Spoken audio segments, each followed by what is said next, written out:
Sir ಇದೊಂದು ಎಷ್ಟು KG ಬರುತ್ತೆ ಒಂದು ಇದರಲ್ಲಿ ಒಂದು 10ರಿಂದ 12 kg ಗ್ರೀನ್ ಇದೆ.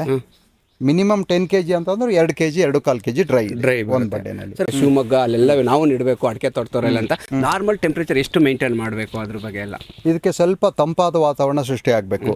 ಒಂದು 35 ಬಿಲೋ ಇರಬೇಕು ಟೆಂಪ್ರೇಚರ್. ಅಂದರೆ ಬೇಸಿಗೆನಲ್ಲಿ ಸಮ್ಮರಲ್ಲಿ ಹೇಳ್ತಿರೋದು. ಅದಕ್ಕೋಸ್ಕರ ನಾವು ಇದು ಹಾಕೊಂಡಿದ್ದೀವಿ, ನಾವು ಸ್ಪ್ರಿಂಕ್ಲರ್ಸ್ ಹಾಕೊಂಡಿದ್ದೀವಿ. ಮಿಸ್ಟ್ ಥರ ಬರೋ ಅಂತ ಸ್ಪ್ರಿಂಕ್ಲರ್ ಹಾಕೊಂಡಿದ್ದೀವಿ.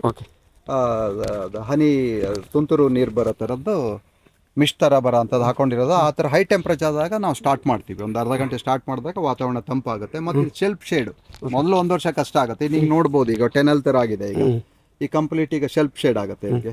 ಹಂಗಾಗಿ ಏನೂ ತೊಂದರೆ ಆಗಲ್ಲ.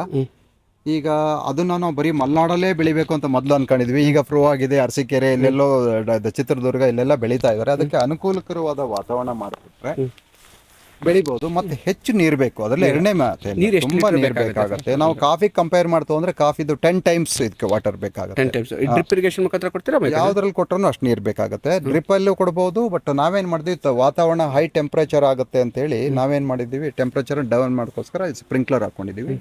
ಡ್ರಿಪ್ಪು ಓಕೆ, ಡ್ರಿಪ್ ಒಳ್ಳೇದು. ಮತ್ತೆ ಇದು ಯಾವ್ದು ಬೇಕಾದ್ರೂ ಹಾಕ್ಬೋದು. ಮತ್ತೆ ನೀರನ್ನ ಅದಕ್ಕೆ ಒದಗಿಸ್ಬೇಕು, ನೀರು ಕೊಡಬೇಕು.